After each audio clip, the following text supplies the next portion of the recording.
primeira questão é essa, né? Homens brancos podem amar em contextos de escravidão? Essa é a pergunta, né?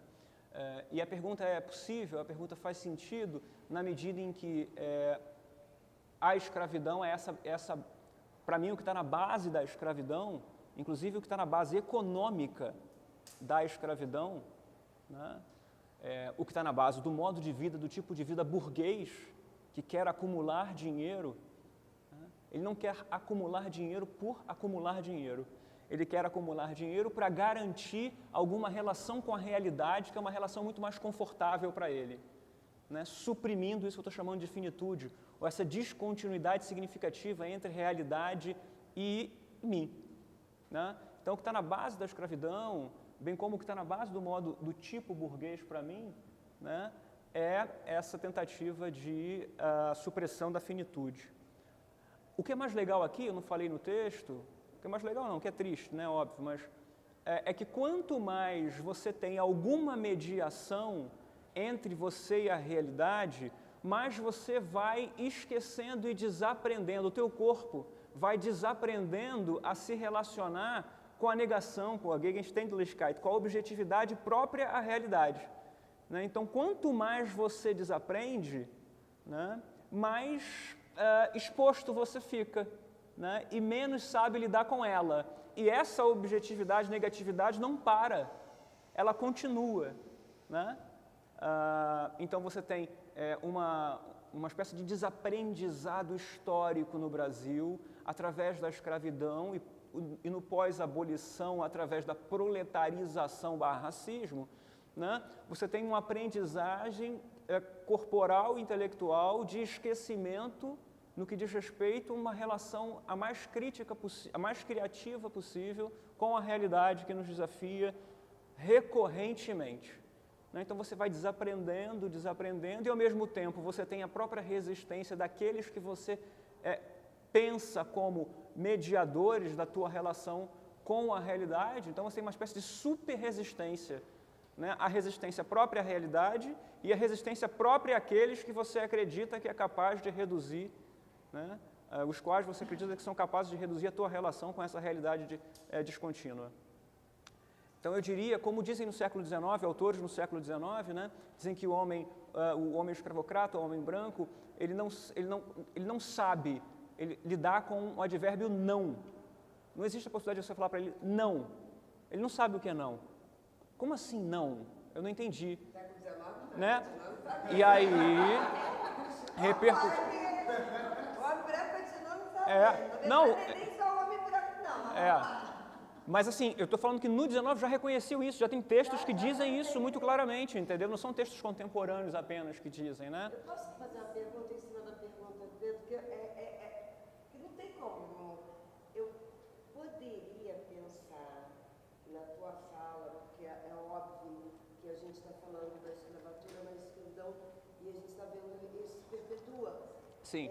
E aí, a gente teria que marcar off, claro, e fazer um enegrecimento. Como foi falado aqui, né? Enegrecer para amar. Então, aquele que, no lugar de esclarecer, de clarear... É uma senhora ideia, né? É uma senhora ideia. Mas, de qualquer maneira, eu acho isso muito bom, Gê. Mas, de qualquer maneira, o que me parece é que isso, né? E aí esses textos do século XIX, então, vão falar que esses homens são homens mimados, né? Não conhecem o significado do advérbio não. É o que a gente tem visto hoje, né? É a mesmíssima coisa. Nesse sentido, uma continuidade assustadora, né? Nesse sentido, então, eles se colocam como a medida de todo e qualquer comportamento teórico e prático, ou seja, tudo que acontece precisa acontecer a partir deles. A isso a gente chama de egoísmo. Eu falo isso no texto, né? O egoísmo é exatamente o contrário, o oposto do amor, né? Que significa uma certa disponibilidade, uma certa abertura ao que não se confunde comigo. É violento, porque essa relação com o outro é violenta, né? A gente falou de hospitalidade também é marcada pela noção de hostilidade, né? Então, toda hospitalidade é hostil também, né? Então, e eles não têm força sequer para se abrirem, nós não temos força sequer para nos abrirmos desse egoísmo, porque nosso corpo desaprendeu a se relacionar com qualquer negatividade. Imagina a negatividade da relação amorosa com o outro, que significa dizer, com todo o outro, né? Daí me parece que tem essa ideia da baba, né? Enfim, eu estou pensando que muitas coisas, tem outras coisas, eu vou voltando, né? Mas essa coisa da baba, eu já estava com isso na cabeça, né, desses homens que babam. Babar tem uma coisa que remete à figura da loucura, de uma certa loucura, da perda da capacidade teórico-afetiva de discernimento, né? Então, eu acho que esses homens egoístas, eles vão sendo objetados, né? Vão sendo negados por essa realidade, né? E vão perdendo a capacidade afetiva, corporal, e teórica, por conseguinte, de se relacionar com essa negação, né? Até que eles chegam ao último passo do que eu chamo de uma dialética, senhor escravo, né? Pensando aqui no Hegel e no Lacan, na leitura que o Lacan faz do Hegel, mas poderia ser perfeitamente a Maria Firmina. Me parece que o livro dela é uma tese sobre isso. Como acaba isso? Ou como pode acabar isso? Né? Pode acabar, não necessariamente, mas pode acabar numa destruição de todos, na medida em que esse homem branco, afetivo, teoricamente desacostumado a relacionar com a negatividade, né, ele acaba perdendo o último cuidado possível, que é o cuidado consigo mesmo. Né? E aí ele acaba se tornando uma espécie de veículo de uma destruição geral. Né? Então é isso que eu me refiro. Mas eu estava com isso na cabeça, e aí a gente fica pensando, a Jorge falou numa possibilidade de como enfrentar isso, né? Seriam muitas as possibilidades que a gente podia falar, mas é um pouco isso. Em primeiro lugar, aceitar que esse espaço de enfrentamento ele é marcado pela disponibilidade, por uma certa disponibilidade e pelo enfrentamento, pela violência impetuosa também, que é exatamente o que marca as relações de amizade, segundo Derrida. Toda amizade é impossível. Essa relação entre homens pretos e homens brancos no Brasil pós-escravidão é impossível, o que significa dizer que ela é marcada por disponibilidade e, ao mesmo tempo, por enfrentamento. Né? Eu acho que é através disso que você tem alguma possibilidade de política, né? O que é muito duro, isso aqui é muito duro, né? Mas enfim, na verdade, a perspectiva é a perspectiva de que, pensando assim, pensando nesse perdão impossível, não há final feliz. O que há é tensão e casos que vão de uma disponibilidade maior ou menor para um enfrentamento mais ou menos impetuoso, sempre dentro disso, né? Sempre dentro disso. Por exemplo, isso é uma fala da Bell Hooks, não é só o Chico que está dizendo, nem o Derrida apenas, é a Bell, né? Tá, vou falar coisas bem rapidinhas então aqui para completar esse 1 minuto. Cara, tinha tanta coisa para te responder também, Bruna, mas enfim,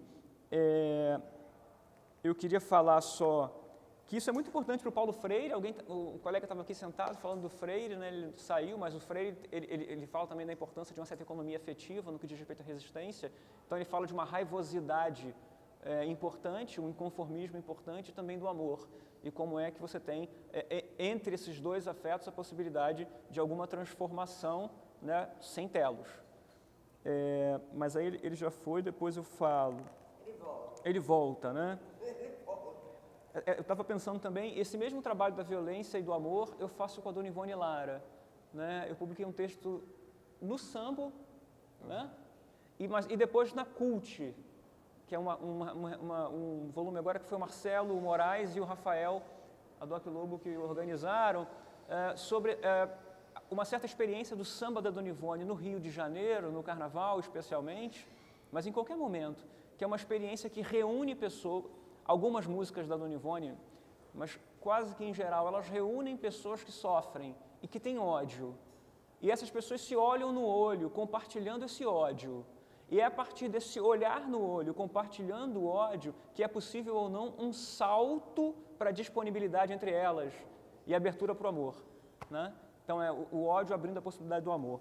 Bom, eu queria falar mais sobre isso para finalizar só a coisa do que é na academia, de como eu vejo tudo isso. Meus colegas falaram muito melhor, mas uma preocupação minha, né? Minha.